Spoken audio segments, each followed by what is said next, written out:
యనమల రామకృష్ణుడు అడగను అంటూనే అడుగుతున్నారా? పార్టీని బెదిరించేస్తున్నారా? బ్లాక్మెయిల్ చేస్తున్నారా? గతంలో ఎన్నడూ లేని విధంగా దేవుడి మీద ఎందుకు భారం వేశారు? పార్టీ అధిష్టానం కూడా పట్టించుకోవడం లేదా? పట్టించుకోనట్టుగా నటిస్తోందా? తన కల కలగానే మిగిలిపోతుందని యనమల ఎందుకంత ఫీల్ అవుతున్నారు? తెలుగుదేశం పార్టీలో Yanamala Ramakrishnudu senior most leader. Party ఆవిర్భావం నుంచి అధికారంలో ఉన్నా లేకపోయినా రామకృష్ణుడికి మాత్రం ఏదో పదవి గ్యారంటీగా ఉండేది. అయితే ఆయన ప్రస్తుతం ఖాళీగా ఉన్నారు. ఎమ్మెల్యేగా, ఎమ్మెల్సీగా, మంత్రిగా, మండలి ప్రతిపక్ష నేతగా, పీఎస్సీ చైర్మన్గా, స్పీకర్గా పార్టీ ఆయనకు చాలా పదవులు కట్టబెట్టింది.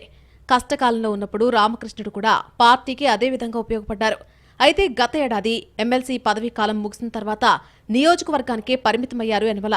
మారిన రాజకీయ పరిణామాలతో ఆయనకు ప్రయారిటీ లేకుండా పోయిందని చర్చ సాగుతోంది. మొదటి నుంచి యనమలకు ఒక కోరికుంది అన్నది ఆయనతో పాటు అనుచరులు ఈ మధ్య నిత్యం చెప్పుకుంటున్న మాట. జీవితంలో ఒక్కసారైనా రాజ్యసభ సభ్యుడిగా పనిచేయాలని ఆయన కలట. చాలాసార్లు పెద్దల సభ గురించి పార్టీ ముందు ప్రపోజల్స్ కూడా పెట్టారు. బహిరంగ వేదికల మీద కూడా తన జీవిత కాలపు కోరికను బయటపెడుతూ వస్తున్నారు. ప్రస్తుతం రాజ్యసభ రేస్ మీద టీడీపీలో గట్టిగానే కసరత్తు జరుగుతోంది. పసుపు పార్టీకి పెద్దల సభకు 2 స్థానాలు దక్కుతాయి. ఈ రెండింటిలో ఒకటి ఎలాగైనా తనకు దక్కాలని యనమల వీరోచితంగా ప్రయత్నిస్తున్నారు. ఆఖరి అస్త్రం కూడా ప్రయోగిస్తున్నారు. పదవుల కోసం చాలా మందికి తాను సాయం చేశాను గాని తాను ఎవ్వర్నీ సహాయం కోరలేదని అంటున్నారు.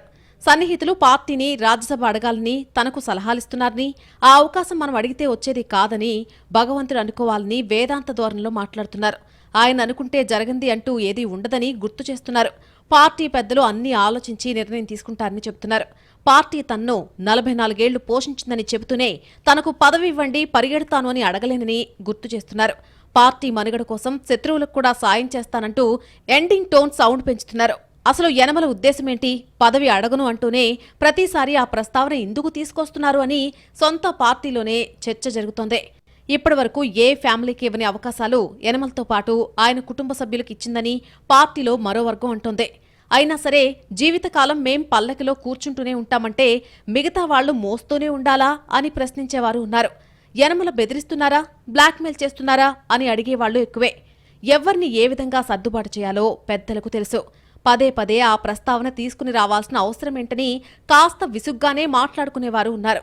కొన్ని ఈక్వేషన్స్, క్యాలిక్యులేషన్స్ ఆధారంగా ఎంపికలు జరుగుతాయని గుర్తు చేస్తున్నారు. అయినా ఆ స్థాయిలో దగ్గర నుంచి చూసిన వ్యక్తికి అవన్నీ చెప్పాల్సిన అవసరం లేదని చర్చించుకుంటున్నారు. ప్రస్తుతం యనమలను పరిగణలోకి తీసుకునే అవకాశం దాదాపు కనిపించడం లేదు. చిన్నల్లుడు మహేష్ యాదవ్ ఎపిసోడ్ తర్వాత పార్టీ మరింత గరంగరంగా ఉంది. ఇక అదే పనిగా అడగడం మానుకోవడం మంచిదని ఉచిత సలహాలిస్తున్నారు కొందరు నేతలు. రామకృష్ణుడు మాత్రం రాజ్యసభ కోసం వీలు చిక్కినప్పుడల్లా ట్రయల్స్ వేస్తూనే ఉన్నారు. తన పొలిటికల్ రిటైర్మెంట్ ఘనంగా ఉండాలని కోరుకుంటున్నారు. ప్రయత్నించి చివరాఖరుకు భగవంతుడిపై భారం వేసేశారు. మరి పైవాడు ఏం తలుస్తాడో చూడాలి.